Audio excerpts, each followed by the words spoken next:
Hello guys, फिर से आपका स्वागत है इस क्लास में। आज हम लोग पढ़ने वाले हैं प्रकाश का अपवर्तन, है ना। तो प्रकाश का अपवर्तन में हम लोग जानेंगे कि आखिर अपवर्तन होता क्या है। पिछली बार और कुछ वीडियो में मैंने आपको बताया था कि परावर्तन क्या होता है। इस बार मैं क्लास 10 का सेकंड चैप्टर जो कि है प्रकाश का अपवर्तन, इसके बारे में हम लोग जानेंगे। तो प्रकाश का अपवर्तन जानने से पहले हम लोग को ये जानना जरूरी है कि जिस तरह से हम लोगों ने परावर्तन को पढ़ा था, तो परावर्तन में हम लोग को परावर्तक सतह की आवश्यकता होती थी, लेकिन इस बार हम लोग को एक अपवर्तक सतह की आवश्यकता होगी। अब आप लोग पूछो कि अपवर्तक सतह क्या होता है। तो अपवर्तक सतह क्या होता है, जब किसी भी हम लोग पारदर्शी पदार्थ की बात करते हैं, पारदर्शी पारदर्शी जिनके आर पार देखा जा सकता है, जिनके आर पार देखा जा सकता है, तो इसे हम लोग पारदर्शी वस्तु कहते हैं। और अगर पारदर्शी वस्तु की बात करते हैं तो एक अपवर्तक सतह हो सकता है, जबकि अगर हम लोग दर्पण की बात करते हैं तो पारदर्शी नहीं होता है। तो पारदर्शी और अपारदर्शी ये दोनों चीज़ अलग अलग चीज़ें हैं। जो हम लोग दर्पण पढ़ते थे वो एक अपारदर्शी वस्तु होती थी, जबकि ये जो हम लोग पढ़ने वाले हैं ये एक पारदर्शी वस्तु है, जिसको हम लोग अपवर्तक सतह के नाम से जानते हैं। तो बच्चों, इसमें हम लोग को जानना क्या है, आप सबसे पहले समझिए ये प्रकाश का परावर्तन होता क्या है। सबसे पहले मैंने ले लिया एक अपवर्तक सतह, ठीक है। ये अपवर्तक सतह जो है बिल्कुल पारदर्शी होता है, जिसके आर पार देखा जा सकता है। अब इस पारदर्शी वस्तु की बात करें तो अगर यहाँ पर किरणें आएंगी, तो ये किरण जो है इस अपवर्तक सतह पर आकर पड़ी तो ये क्या होगा। देखिए, इस बात को समझना है कि जब ये इस तरह से आएगा, इसको जाना चाहिए था बिल्कुल इस तरह से, ठीक है। क्योंकि आप बोलोगे कि सर यहाँ पर आप ही ने बोला है कि ये पारदर्शी है तो पूरा तो पार हो जाना चाहिए, लेकिन बीच में इस माध्यम के आने की वजह से, ये अपवर्तक सतह के आ जाने की वजह से यहाँ पर इसका डायरेक्शन थोड़ा सा बेंड कर जाता है, जिसको नाम दे देते हैं हम लोग प्रकाश का अपवर्तन। मतलब क्या हुआ, जब हम लोग इस अपवर्तक सतह को लेते हैं तो ये हमारा माध्यम जो है दो माध्यमों में बदल जाता है। एक अपवर्तक सतह के पहले का माध्यम और एक अपवर्तक सतह के बाद का माध्यम। यह अपवर्तक सतह जो है वो क्या करता है, इन माध्यमों को अलग कर देता है, और अलग करने वाले माध्यमों के अपवर्तक सतह से जब प्रकाश गुजरता है तो ये अपने पास से हट जाता है, और इस घटना को हम लोग क्या कहते हैं, प्रकाश का अपवर्तन। अगर आप इसे लिखना चाहें तो आप इस तरह से इसको लिख सकते हैं कि जब प्रकाश की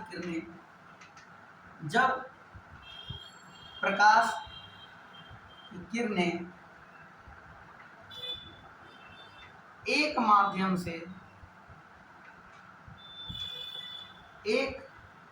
से दूसरे माध्यम में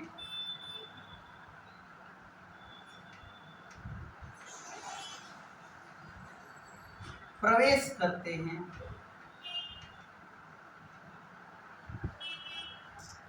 तो ये अपने पथ से विचलित हो जाते हैं,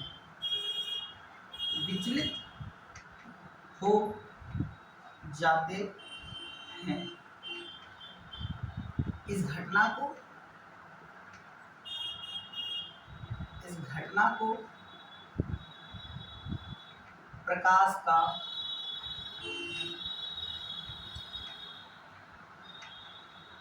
अपवर्तन कहते हैं।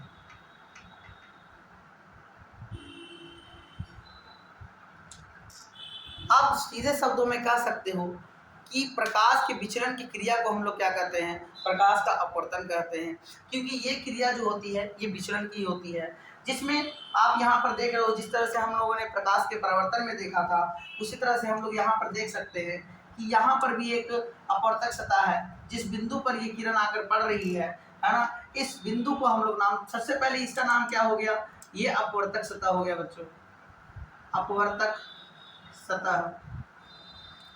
ये क्या हो गया, ये आपका आपतन बिंदु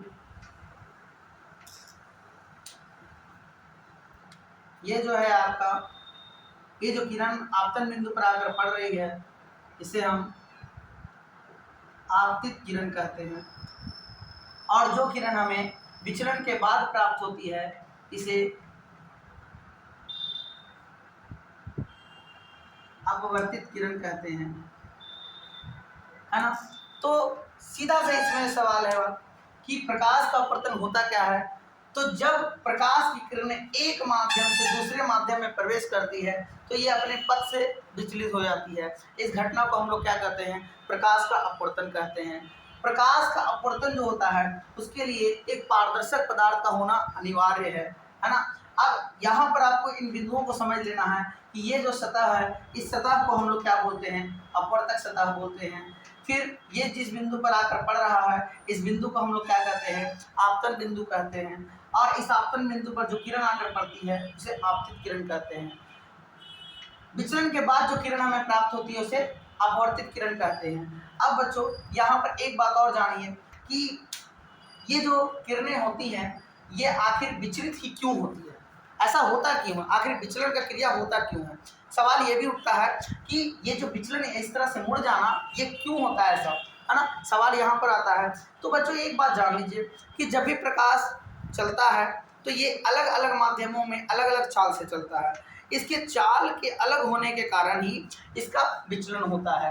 अगर आप चाल के बारे में नहीं जानते हो तो इस बात के बारे में जान लीजिए कि हवा में या फिर वायु में जो प्रकाश का स्पीड होता है, जो चाल होता है, वो होता है 3 × 10⁸ मीटर पर सेकेंड। ये बात को आपको नोट कर लेना है कि प्रकाश की जो चाल वायु में होती है वो कितनी होती है, 3 × 10⁸ मीटर पर सेकेंड। अब एक बात जानिए, यहाँ पर आप प्रकाश बोल सकते हो कि हवा से भी गुजर सकता है, पानी से भी गुजर सकता है, शीशे से भी गुजर सकता है, लेकिन इसमें इनकी चाल क्या समान होगी, नहीं, इनकी चाल जो है अलग अलग माध्यमों में अलग अलग होंगी। तो ये अलग अलग माध्यमों में अलग अलग तरह से चलती है, अलग चाल से चलती है, और यही कारण होता है विचलन का। जब ये प्रकाश वायु से चल रहा था तब तक तो ये एक चाल से चल रहा था, लेकिन जैसे ही सब वर्तक सतह से टकराता है तो ये अपने चाल में परिवर्तन कर देता है, क्योंकि इसमें इसका चाल बदल जाता है। जब ये चाल बदलता है तो ये अपने पथ से विचलित हो जाता है, और यही कारण है अपवर्तन का, है ना। क्योंकि क्वेश्चन ऐसा भी आता है कि आखिर प्रकाश का अपवर्तन होता क्या है।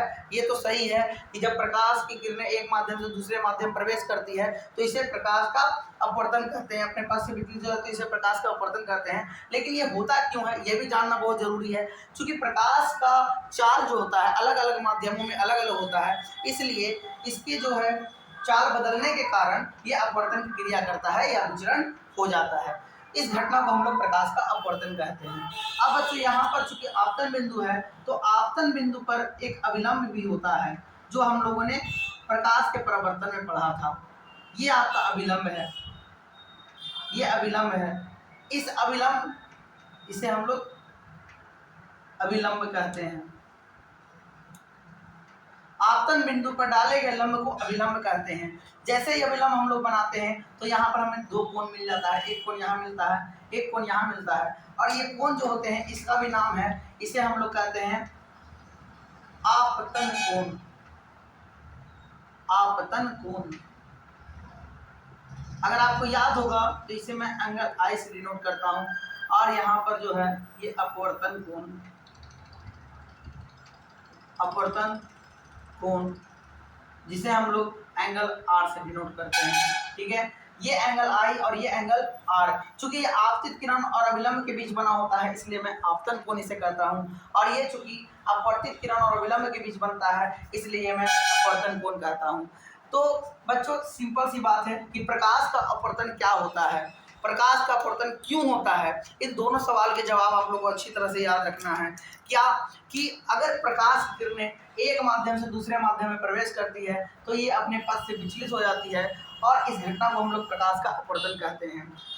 ये घटना प्रकाश की चाल में बदलने के कारण होता है। वायु में जो प्रकाश की चाल होती है वो 3 × 10⁸ मीटर पर सेकंड होता है, और ये जो होता है अगर आप इसको ऐसे भी लिखना चाहो तो लिख सकते हो कि ये जो होता है 3 लाख